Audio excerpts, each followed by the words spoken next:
You're listening to the Comic Crusaders Podcast. I am your host, Al Mega, CEO of Comic Crusaders and Undercover Capes. In this show, I'm sitting down with creators from all walks of life to talk about inspiration, process, the lessons they've learned, and a whole lot more.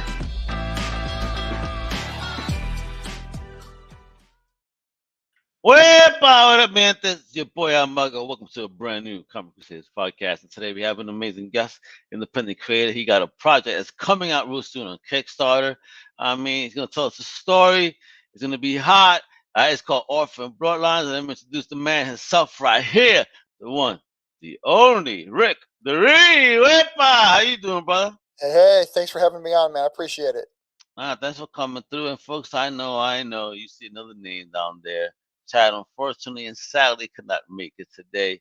He'll be on here another time. But for right now, we got Big Rick. It's all right. We'll do fine without Chad, don't you? Absolutely.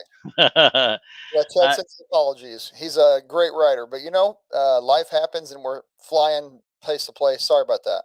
Don't you worry, kiddo. So introduce yourself a bit. Tell me, Rich, where you from, OG, and what are the early origins of your fandom? Right. So I'm from St. Louis region, but I've lived in 7 different states. I've been tons of different countries. I have a degree in international business. I like all the things, not necessarily in my own neighborhood. I like to go abroad and see things. But the more that I've gone abroad, the more that I've realized the greatness of what is back here in America. So, that's why I'm here. My origins of what I come from, my passions. When I turned about 30, I started saying to myself, there's something to do with comics here. I wasn't a kid fan. I wasn't. Really? You weren't? No. I was an X-Men TV show, the cartoon in the 90s. I was big on that. But besides that, no, I wasn't. And then I turned about 30 and I said, what is this about comics? I'm going to give it a shot. And I looked up online. I said, what's the top movies, the top storylines, the top comics, graphic novels? I just want to read the best. Just give me the best and I'll give it a shot. If I read the best and it's not great, then that's all it is. So I started reading the best graphic novels I could find, and I never did stop. I read, mountains of them, because what I found was, as long as I searched for the best storyline, not if it was Marvel, not if it was DC, not if it was all these other things, but I actually started reading just what was rated the best story. That was my game. That was where I was at. And that's why I wrote my book, Orphan Bloodline, is because I wanted to bring a great story to the world. Excellent. Isn't it funny when you just start diving in, and not worry about the brand, how much more you could discover and how much fun you could actually have in the discovery? Right. Yeah. Totally. And indie is there too. There's a huge number of comics that are really great stories and surprising stories with great twists. Look at Netflix. I look at Netflix as kind of indie because they bring all these international shows on that you never would have heard of before if you just stayed with CBS, ABC, NBC. Now you have all these international movies from Poland and Northern Italy and stuff. It's some great stuff out there. So I'm for all kinds of entertainment as long as it has a good story. Gotcha. So I'm curious, why weren't you interested in the comics? Well, what was it outside of the X-Men that does the comics didn't appeal to you as a youth? Yeah, so I was born in 79. So think of me back toward the Batman and the Superman that was a little bit more stiff looking, a little bit more, not as flashy. The Dark Knight now, obviously great, right? But back then it wasn't really the Dark Knight. Batman was kind of a little bit cheesy. And that's the dark goof. Cool. And there's a place for that. That's cool. I mean, you see some comics kind of getting retro in that direction in their art, just as like an homage to those days, but it never did catch me. Who am I? My kids today, they won't read my books. They only read manga these days. My kids, I said to my daughter, will you read my book? She goes, well, is it manga? And I said, no. She goes, no, then I'm not going to read it. Oh, wow. The joy as a manga and Trigger. Yeah. Everybody has their thing that catches them. But for me, it wasn't the kind of very, very good versus very, very bad. The obvious villain, the obvious hero. That just wasn't my game. So I guess 30 years old, I said, well, let me read the best stories. And I'm going to be not agreed with, but my favorite of all time single graphic novel ever, just one graphic novel and done, Planet Hulk. That's my absolute favorite. Okay. The emotion. It was well done. It was fun. when they did it. If you read it from the very beginning, when he got kicked off the planet, and Yeah. and you get all that and understand why his hatred. I mean, it was a well done story. It was seeded well throughout. And there were some twists. I mean, there were some sad parts. There was some murder. There was some shock. There was Yeah, some man. betrayal. It was cool, really cool. And then Yeah, and it was cool to The see Hulk Hulk. is You really know, do the thing. he's really like a Mary Sue. The Hulk is. He doesn't really have a lot of weaknesses, but in Planet Hulk, all these weaknesses come out for him, and that's cool to see. I hate the Mary Sue kind of mentality for guy or girl either way. Having them have weaknesses and get hurt and damaged in some way and then come back, that's the hero story I want to read about.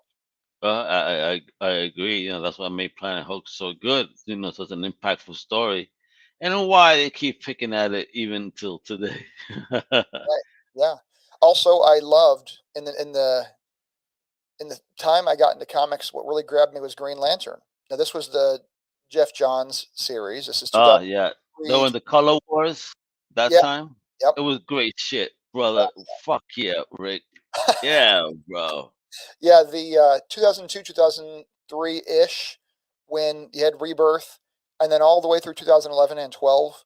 If you picked up any comic that was Green Lantern or the Green Lantern Corps or any of them, those books were money. Absolute great stories, and it left you wondering about what's going to happen next. And the fact that Jeff Johns brought in the spectrum of emotion that hadn't been brought up ever in like 50 years of Green Lantern, and he just Right? created it out of thin air, and it fit so perfectly. I mean, that's quality story. Kind of another example, if I can just keep talking forever on your podcast, McTaggart in the X-Men series just recently. Uh, Hmm. she has all these powers that we didn't know about. Professor X's girlfriend for all those days. She Yeah. lived back in Scotland or whatever. She has lots of X-Men powers. We didn't even know about it, and they brought it in so seamlessly. I mean, that's great storytelling. Okay. Oh, so now she's all powerful. I haven't read X in a while. Oh, it's crazy because when I was watching the cartoons, again, 90s X-Men was my big game for TV, the cartoons, and she was brought in one show where she's Professor X's like love interest or Yeah. something. That's fine. It's a side note. It's interesting to get background for characters, but there was nothing there for me besides that. This newest comic, I think it's called like Power X or something of that nature. It's a huge graphic novel, and it has the story of McTaggart. You can find it if you Google it, and that's some storytelling that you need to read. You need to read that one. Excellent. So talk to me about this. You know, all right, so you're saying you grew older, you got into comics, started reading, you became a fan. But Right. when did the creative spark come? So I do D&D. I've always played D&D, but I think everybody plays D&D, whether they're playing it through video games or they're playing it through card games or tabletop games or whatever. You're playing fantasy. You're playing an imagination. When women are reading about Twilight, it's D&D. It's vampires and it's um, the question of what happens next and trying to get involved in the characters. So for me, we all play D&D in some way. And when I was playing with my buddy, he'd never played before. I brought him into the game. He said he needs me to create him a character. So I created him this character, right, where the kid has a blood disorder called hemochromatosis. And that Okay. is a place where you can't digest metals. So his parents, really sad, no money, just a little bit of money, middle class, whatever. They sell their house. They go to China. Why? Because China has all this advanced technology that the FDA won't approve. Surprise, surprise. Right? Shocker. Never thought. What's the proof from out there? I mean, it only takes a year to get here when you order something, Right, unmistakably. right, right. So they bring the kid over there, and the Chinese scientists put on these micro dialysis machines on his wrists and suck the metal out of his blood with magnets. Okay. But then they killed the mom and they keep the kid because the mom and dad can't pay the bill and they're mafia and all that. So they kill the parents, keep the kid in the orphanage, and they keep upgrading his bio bracers to where they suck the metal out of the blood, compact it into tiny little bullets, and then stuff it into a magazine in his palm and shoot blood bullets out of these rail guns that are magnetic based. So the whole thing is Oh, damn. magnetic based. So there's no gunpowder, there's no pins or other parts needed that a gun would normally have or ammo. He's shooting his own metal out of his blood, and as long as he has food that he's eating, his body can't digest the metal, so he has infinite ammo until he has to go eat again. So he must have a high iron diet, Yeah. huh? All those little capsules, he pops them in to give him some more metal in there. But the idea was that this kid has a blood disorder, but then now it's a benefit. Now it's like he has a strength because he was able to in some way turn it around. And actually, this was the idea for Orphan Bloodline. What got me into writing comics was this story of my buddy and me. We created for D&D, and then we actually transitioned this character into a comic book hero where his parents are sadly killed by the mafia, and he does have these bridle bracers on his wrists because he has a blood disorder. But now he's fighting back because he has these guns that shoot these bullets, and he can then learn streetwise, kind of gang skills. It's a real underworld, no super great hero, just kind of like the anti-villain, somebody who's against the bad guys, but may also do bad things. There's a part in there, I don't know if it's a safe for work or whatever. There's a part in there where he has to inject drugs into the hookers because they have to stay in the brothel by the underworld, and he doesn't want to do it, but he does it because otherwise they're going to kill him, and he has to get his revenge. Of course. So All part of the plan, kiddos. All part of the plan, kids. Yeah. I mean, if you're going to get killed and not get your revenge, or you're going to hurt somebody else so you can get revenge, what do? Do you give up on your revenge that you're owed? Where's the justice? No. It's a hard coin to toss. And that's what I'm getting my justice. I'm getting my justice. Is this homie based out of the hood in Brooklyn? Because what's going on here? Yeah. That's right. Yeah. And if only people could work through these as a black and white, then we would have the old style comics. But that's what brings the new style comics in, is because you can't really get these. There's no bright, shiny line. I've been saying forever that we live in a gray area. I even do a little heresy and say Jesus is the gray area. There's always some kind of a good and a bad to all of they don't kill, but only when I want to kill. And it's, thou shalt not kill, but except for when I say so. So it's kind of a gray area. And I think comics that are told in that gray area really speak to the modern person today. There we go. So it's all about building the team as this story was being built in your head. How did you meet Chad and everyone else to put this baby together? So I think what I do for my collaboration is I bounce the ideas off everybody.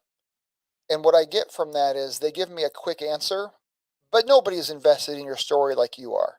Nobody's going to be buying into it and really giving their time into it as much as you are. So I get ideas from everybody, and I take them for what they're worth, and I add them where I can.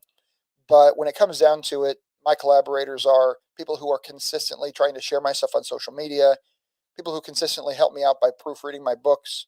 And Chad's one of them. Carissa is one of them. Carissa Grant, she has a Kickstarter going. A lot of people in my publishing house that I'm a part of called Charter Comics. They're great people. Highly recommend them, and they helped with my book a little bit. So that's kind of where it goes. If you're a creator out there and you want to really get a collaboration of people behind you, that's going to be great, and they're going to help you. But in the end, it's your push. You got to push it yourself. And if you do, and you find some cool people, then you can have fun with it. Oh, agree. Get a hold of me, man. Awesome. So how was it putting together the project? Not being, a creator, if you will. Right. What was that learning curve like for you? So this is what I recommend on that one. For me, it was just diving into all the comic Facebook groups, and I use Facebook almost exclusively. I'm starting to get on Twitch a little bit, or TikTok, and sending a few pictures out there that I'm getting with my artists. That's going to come. But to start off, if you're starting out, I just say go to Facebook real quick. There's a lot of groups on there. Follow them all, join them all, start talking with people about, hey, who do you know for artists? What kind of pay is it for pencil, for ink, for color, for letter? And start talking with people about what to do. Then go to Kickstarter or Indiegogo, but I use Kickstarter, and look at some successful campaigns. Anything that makes over $10,000 is, I would say, a highly successful campaign. Most campaigns are 1 to 2,000 maybe. So if you get a campaign that's 10,000 or more, just start copying what they're doing and give it a shot. Now you may lose 1,000 or 2 and getting the wrong artist, or maybe you lose 1,000 or 2 because you overpay, or maybe because you didn't do something right. Whatever, you need to expect that can happen. I'm just throwing it out there. You're not going to get it all right the first time, but error is education. Oh wow! Look at that. So what do you think was the hardest hurdle for you to overcome? In building in this baby project right here. The hardest, I mean, this is maybe not hard for everybody, but for me, it was hard. I didn't have $10,000 just sitting around to just Mm. throw at a comic book. I didn't have thousands of dollars, so I've been having to use Kickstarter to raise some funds. I've been having to scrimp a little bit to get my cash flow there. If you're somebody that has, I'd say $10,000 or more, you're going to have no problem at all. You're going to be able to pay your people. You're going to be able to publish your stuff with your printing company. You're going to go to cons. You're going to have it all set. But if you don't have 10 grand, then you're going to be slowed up by that. I'm just saying. It doesn't cost a lot though. I mean, it doesn't cost 50 grand. You're not buying a Lambo here. You can get by with 10,000 more, but it's going to cost a little bit of money. And don't be expecting to make a lot of money. And don't be expecting to get picked up by some TV show either. Maybe mine. Yes. Okay. Orphan Bloodline will be picked up by a TV show. Manifest, manifest, Rick. That's right, Rick. That's how we do. We manifest. Right. I know we're talking about this though book. I mean, look at that, folks. Uh, Look at that. this artist is William Russell. I messaged him random. I saw him through a Facebook story. I started talking to him, seeing his art. He's a known artist. He has a huge following. That was important to me because you need to have artists that have a following. So when you do go to Kickstarter, they can push your work as well. Because again, you need those collaborators. You need those people who can help you. So he was very gracious in helping me push the book out. When I got done, he did my cover for me. It's deep. It's dark because that's what life is sometimes, and that's what Orphan Bloodline can be as well. I was actually told by one guy who I really like. This guy, he's one of my best friends, and he said, "Rick, it's too dark," and I said, "It's not dark enough." You have no idea yet. Yeah. Awesome. And just to let folks know, because I've been showing off the website right here, folks, so you can see.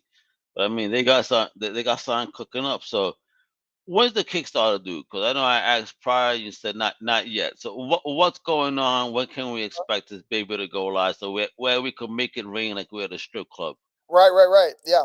So the first Kickstarter was chapter 1 and 2 together. All And right. my books are not short. My books are 36 pages. Okay, so we're talking Each. each. Yeah. Yeah, baby. Thank you. Give me that word count, baby. Well, the thing about the big pages goes back to my motivation. I'm a storyteller. I want the best Wonderful. stories. I don't want to make a 24-page book because it's cheaper or because it's faster or because the art's really great. That's not my game. And people have that game. But I make a story because the story is good. And if a story takes 35 pages to write for chapter 1, then that's what it takes. And that's what you do. One of my buddies, Timothy Fling, he's the same boat. He has huge books because he's telling stories.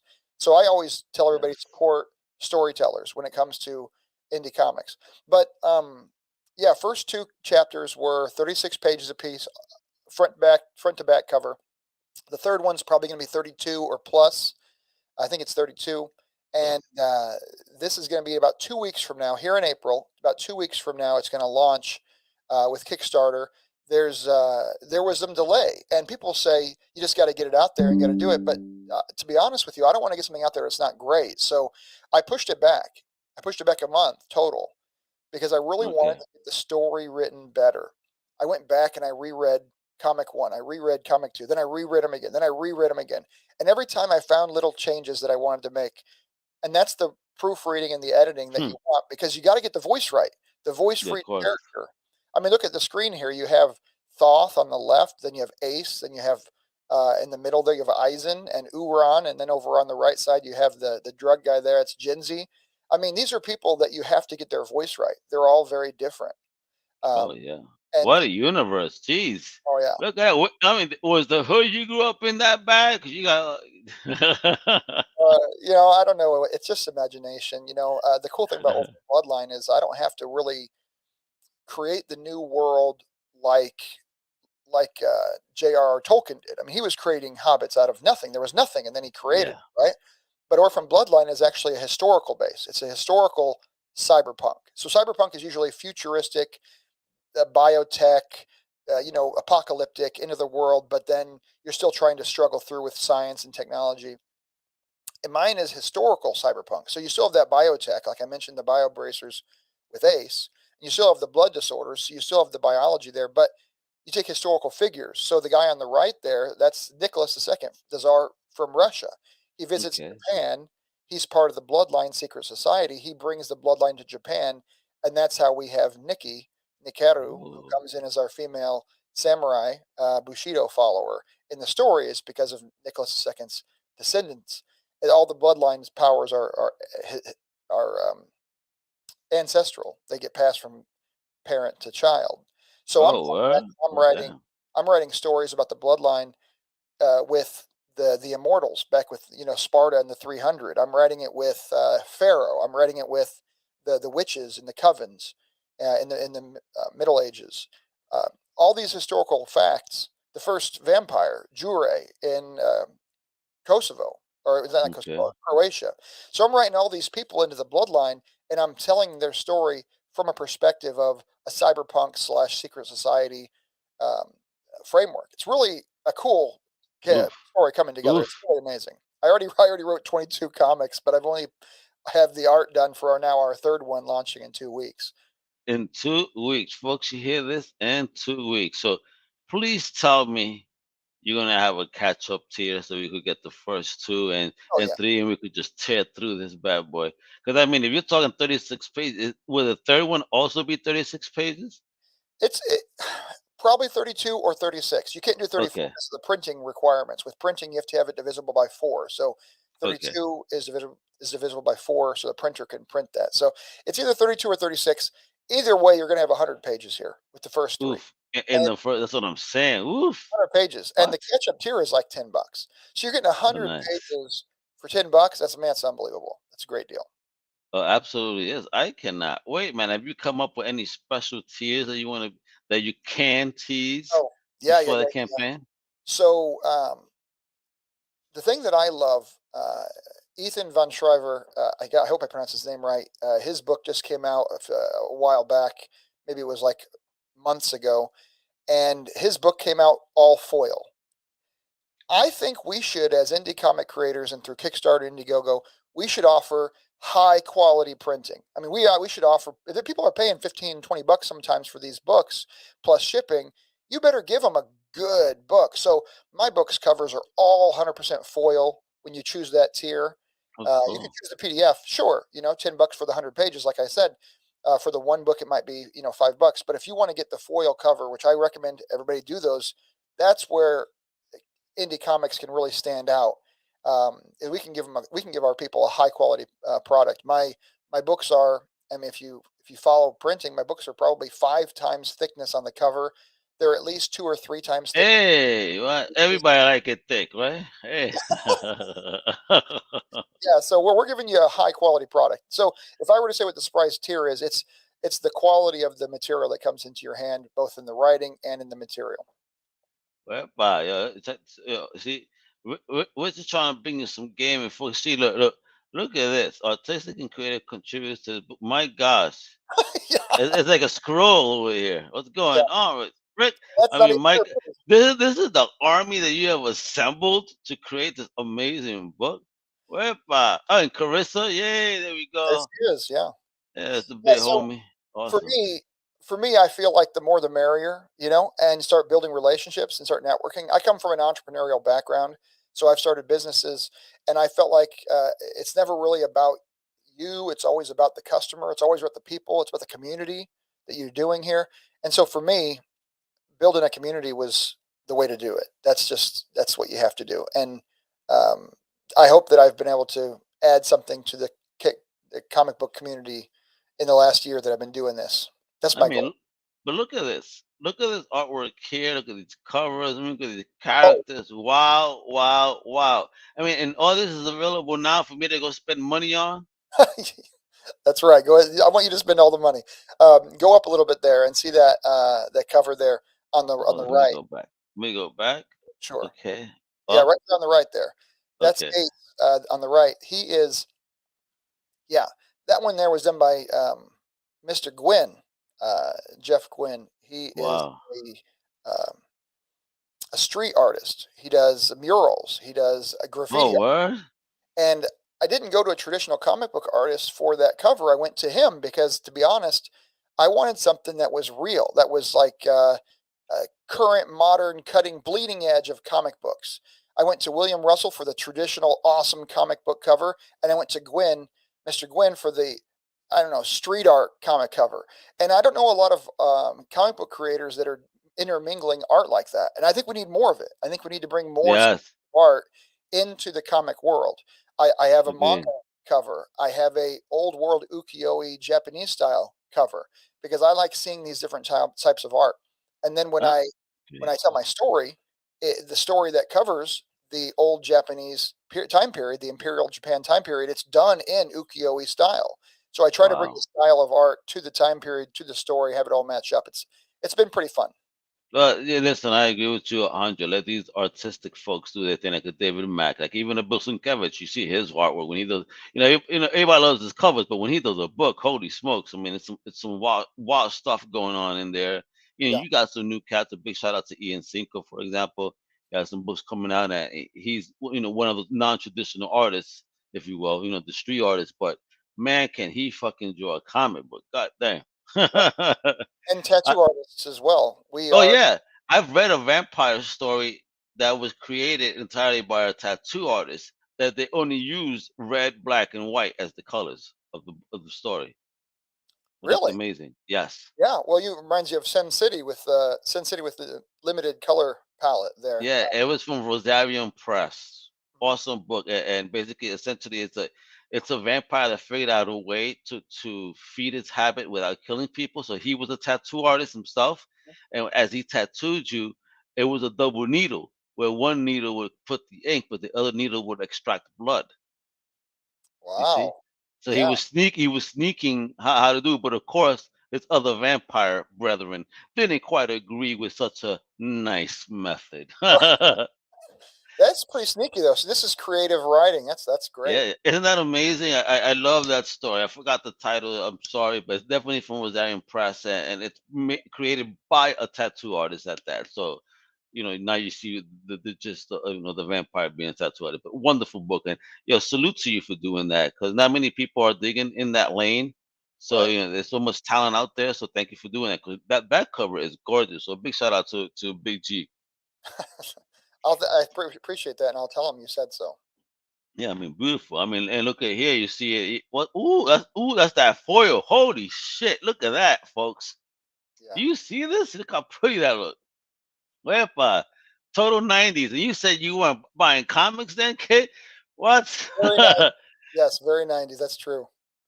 Holy smokes! But look at this. Yeah, wepa. Here you go. Some leg. And my boy Johnny, all like that.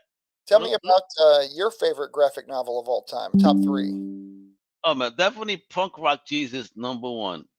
I Really? love that. Yeah, because again, it's not a superhero story, and it's just so different and so well done. So G. Murphy outdid himself in it. Um, I like the old school Captain America Scourge story because he actually kills so many villains. You know Right. what I mean? So I like that whole joint right there. And I know this sounds cheesy, but it really is that good to me. The Watchmen graphic novel, I really do Yeah. dig it. The graphic novel was dope. I dug it, and I like how the TV show actually came back with that whole squid theory. That kind of was a throwback to the comic. I was like, oh, I dug it finally. Watchmen gave us so many real, like, moral questions we had to battle with. That's why I Oh thought yeah, it was so great. It's when you get the reader to battle with their morals a little bit. That's what I was oh trying to heck do yeah. with the brothel and the drug use. That's what I was trying to do um, with all of Orphan Bloodlines battling. Is it what's good and what's bad, and does the reader get to choose or not? How do they feel when they're reading it? Do they feel dark, or do they feel like it's okay? Now I'm released because the hero did win. I mean, how does that ride go? What's the roller coaster of those emotions? And my hope is that the book can bring you that. Now that we're getting to the third volume, the third chapter, Ooh. you're going to get a few more of those twists. I mean, the first comic is about introducing the characters. The second one is about getting him into the world of Chinese underworld. The third is about him upgrading his weaponry and skills. It continues to go on until the sixth. I mean, it's just like murderous. Oh, there we go. It See is. what a tease this man is? He's gonna give us some good stuff. I mean, talking about the ladies and the drug usage, and going back to an era. I mean, wow, look at this in the history. And again, another full cover. Look at that. Wepa. Look at this. You got enamel pens too. Hey, wow, those look nice, man. Well, we're trying to do things that make sense at the Comic Cons because I'm going to be at conventions this summer, all summer. Oh snap! Wait a minute. That was gonna be one of my questions. Now you're already in it. Now you gotta give us the gossip and the what's popping. What cons are you gonna be at where we could pick up these pins and some of these books and whatnot? What's popping? Yeah. So this is what I'd say to people who are thinking about going to cons, maybe for the first time. I'm a first timer. Remember, I just got writing a year ago, and now it's publishing, and now Oh it's yeah! Wow. so I'm kind of new to this. I've gone to conventions for years and years, but which ones to choose? What I've done is I've asked my groups, I've asked my collaborators. I said, which ones do you think I should go to? And this is what I've received information on. If you go to the big ones, you're going to pay $1,000 a table. You got $1,000 a table, you go to the big ones, and no one is going to hear you talk because it's going to be so loud. So you don't have a lot of that one-on-one conversation that you and I are having right now. So think about that. And then people are so packed in there that they're just literally just walking by and looking. It's almost like window shopping. You don't have that glad handing that you want. So I say when you're first getting going, don't go pay your $1,000 for a table at, I don't know, Emerald City Comic Con Seattle. Though I would love to be there, but spend $200 or $100 and go to your local cons.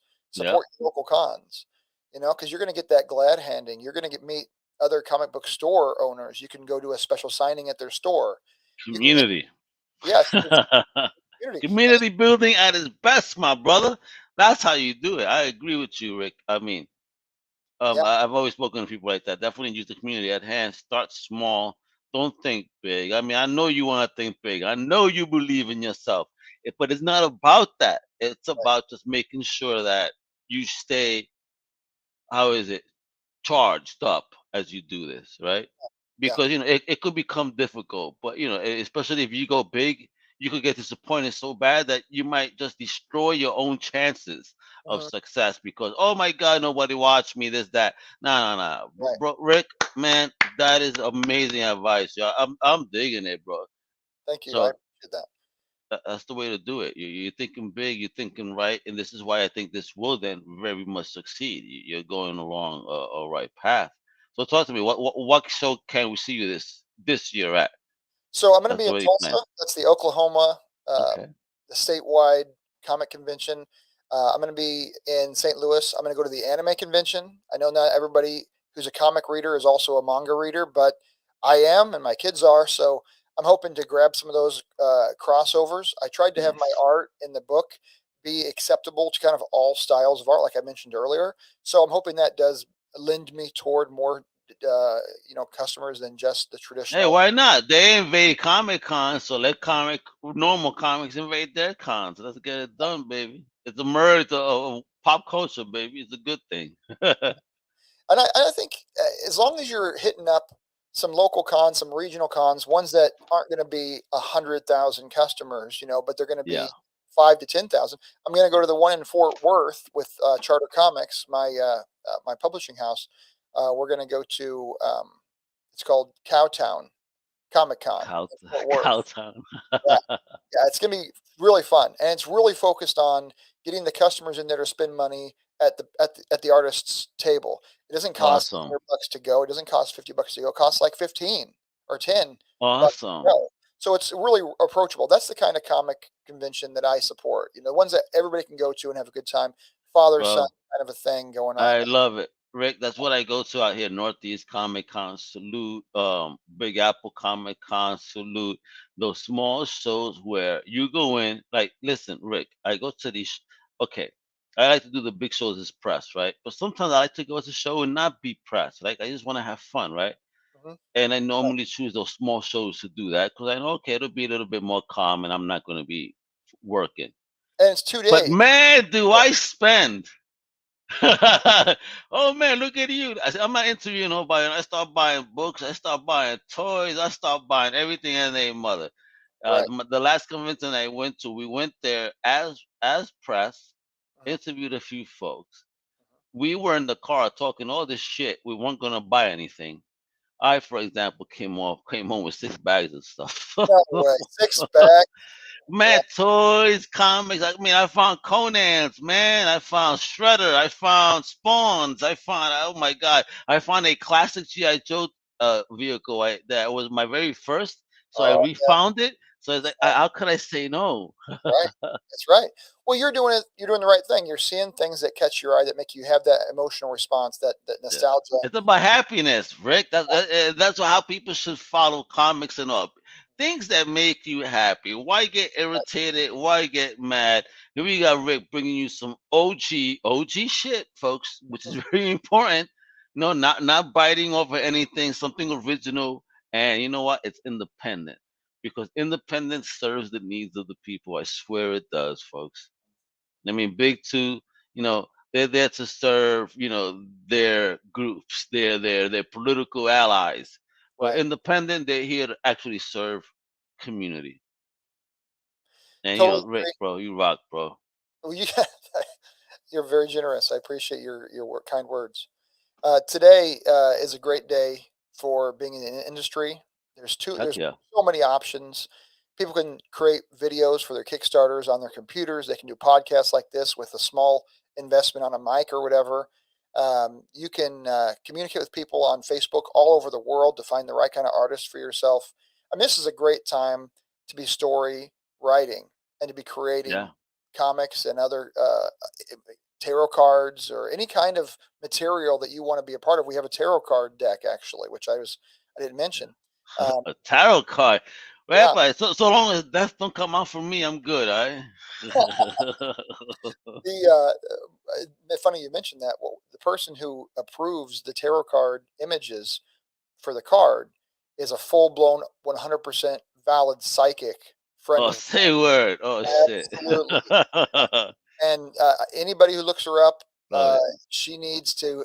If you need help with the spirits, she will be there, and it is real. I'm just I saying, love it. she has a connection somehow. I ain't fucking with it. Yes, I understand. So I ain't even trying to bring that to me. Good Right. for you, lady. Also, keep doing it. Bless. Love So it. our tarot card deck has the covers of our comics and all the Charter Comics Oh, people cool. covers in there, and then our psychic decides, with inspiration or what have you, on which card represents which deck, Okay. like cups or pentacles or wands or whatever. And so when you order the tarot card on the Kickstarter, which I move them that way, when you order it, you're going to get a tarot card deck that's literally been put together by the psychics. So it's kind of cool. Ooh, folks, you Yeah. hear this? What? That don't entice you. You're getting a cool comic book, different variations, dope project, catch up tears. This project is coming soon, folks. It's a couple of weeks, so you guys better stay tuned. And all you got to do, stay tuned. Check out orphanbloodline.com. And if you want to catch up now and not even wait, you can go there and start making it rain on homie. And then, stay tuned, sign up for you have a newsletter, I would suppose, on this, do you? I am too new. I haven't gotten that done. What I do is Let's get it done, bro. Get it done, bro. Pimp it, man, because people need to know. what I say is go to the Orphan Bloodline on Facebook. You Awesome. can do Twitter. I get back to everybody instantaneously, almost instantaneously on Facebook. So if you have a question for me, here's something in the comics right before I sent them out PDF to my Kickstarter people, right, and I'm getting them printed now, so it's a process. Right Nice. before I got them sent out PDF, I had a revelation. I had an inspiration one night. I said, I want these people to have an interaction with the comic, not just reading, but actually interact with the story. So on the bottom of maybe every other or every page, there's a little symbol, a little odd symbol that you don't know maybe what it is. You have to find out what it's called. The first letter of each symbol in the order they arrive in the comic book, the first letter of each symbol leads you to a web address, which gets you a free comic. If you can figure Oh, out the code. So you have to really decipher the symbols in order to then find out what you're going to get for free, which is good. It's not one of these like drink your dig it. Ovaltine, like the Christmas movie. He does his cryptology and he gets the Ovaltine. No, you're going to get some quality reading information and Dope. pages if you do figure out this cryptology. So look at my cover, my logo in the back, Orphan Bloodline. Each one of those letters is a historic image. Folks, you hear this? You get your Scooby-Doo on as you read this book too. That's how we do it. See, independent, having fun with their creation and letting you have fun and interact with. Wow, man, great idea, Rick. Awesome stuff. See, this is what it is. This is I'm telling you, folks, to support independent creators. Stay tuned for when the project is coming out for real. Follow orphanbloodline.com, the website, like you said. Orphan Bloodline, Facebook, Twitter, everywhere else. Right? I got the links below. All of them are below. You got to just click away and show the love. So, any last words, Rick? I got to say, I've been welcomed with open arms in this community. If you're out there wanting to get your story done, the community will welcome you. Contact me. Contact Mega. Contact any of these people that are getting out there, putting themselves out there. We will all help you, because that's what this is about. Let's collaborate. Let's support each other. Let's tell stories together. Let's laugh and have fun. Let's have those nostalgic moments. That's what this is about. I've been welcomed, and I can only have deep, grateful thanks for those who have been on my team.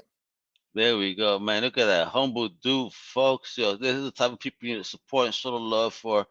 Thank you, Rick, for coming on. And again, support Indie. Thank you for supporting Comic Crusaders and Undercover Capes. Please make sure to follow the channel. Turn on notifications, subscribe, not just to us, but also, to the website. We got newsletters, we got all that stuff. Our team be killing it and smashing it all over comic book news and movies and all that good things. All right, so you know what it is. That's all, próxima, mi gente. Much love. Wepa! Woo! Thank you for listening to the Comic Crusaders Podcast. If you like the content, please subscribe and turn on notifications. Also, please visit comiccrusaders.shop and our extended podcast family over at undercovercapes.com. And also, make sure to download the Comic Crusaders app on the Google Play Store today.